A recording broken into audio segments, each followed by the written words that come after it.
साथियों नमस्कार। साथियों आजकल एक न्यूज बड़ी चर्चा में है सोनम रघुवंशी और उनके पति राजा रघुवंशी की। आप सबने न्यूज में, वीडियो में या कहीं किसी भी माध्यम से सुना ही होगा कि सोनम रघुवंशी ने अपनी पति की हत्या करवा दी।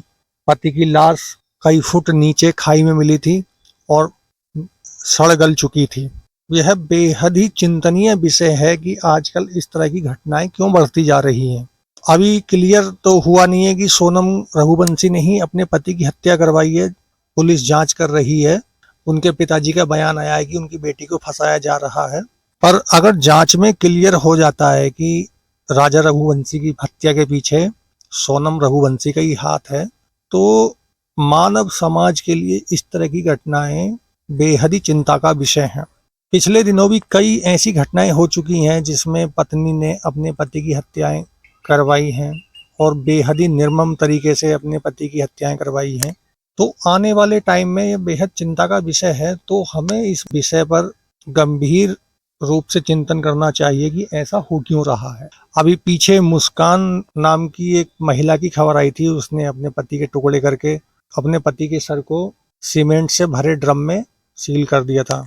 उनका तो विवाह भी प्रेम विवाह हुआ था। कोई ऐसी जोर जबरदस्ती वाली बात भी नहीं थी कि हाँ एक दूसरे से जबरदस्ती एक दूसरे की शादी कर दी गई है। हाँ ये जरूर है कि उनका पति लंबे समय से दूर रहता था, तब उस महिला का किसी दूसरे युवक के साथ प्रेम संबंध हो गए। उन दोनों ने मिलकर उस बेचारे व्यक्ति की हत्या कर दी। पर यहाँ तो राजा रघुवंशी के साथ ऐसा कुछ था नहीं। इनकी शादी को तो कुल 11 ही दिन हुए थे और अच्छा खासा हनीमून पैकेज बुक किया था और लंबे टाइम के लिए घूमने भी गए थे। तो यह एक गंभीर विषय है, इस पर सोचना चाहिए लोगों को। कुछ चीजें हैं जो महिला पुरुष के संबंधों में आजकल दरार पैदा कर रही हैं। एक तो आज के समय लोगों को सोचना चाहिए कि उनके बच्चों का विवाह जहां तक हो सके उनकी मर्जी से ही हो। किसी के भी घर वाले ये नहीं चाहते हैं कि वे अपनी संतान की शादी में कोई गलत फैसला लें। वो अच्छा ही सोच समझ कर विवाह करते हैं। पर कुछ बच्चे ऐसे होते हैं जिनका संबंध किसी और से होता है, वो किसी और को पसंद करते हैं पर डर के मारे कह नहीं पाते। या कभी कभी ऐसा होता है कि उनके घर वाले भी उस चीज को नकार देते हैं। वो कहते हैं पर वो किसी कारणवश, कभी कभी जाति, कभी धर्म, कभी सोशल स्टेटस, उन सब चीज के बीच में आ जाता है, जिस कारण घर वाले अपनी मर्जी थोप कर अपने बच्चों का विवाह कर देते हैं। पर 99% वो शादियां भी निभ जाती हैं। एक आध % आपसी कलह का कारण बनता है, पर उसमें घटनाएं देखने को मिलती हैं पर बहुत कम मिलती हैं। दूसरा कारण ये होता है कि कुछ लोग सोशल स्टेटस के चक्कर में, आर्थिक रूप से मजबूती के चक्कर में लड़का लड़की का मैच नहीं देखते। लड़के लड़की की उम्र में काफी गैप होता है, जिस कारण लड़के लड़की के विचार आपस में नहीं मिल पाते। दूसरा, एक दूसरे को वो सुख नहीं दे पाते जो पति को पत्नी से, पत्नी को पति से चाहिए होता है। तीसरा, आजकल एक सबसे बड़ा कारण है शो ऑफ।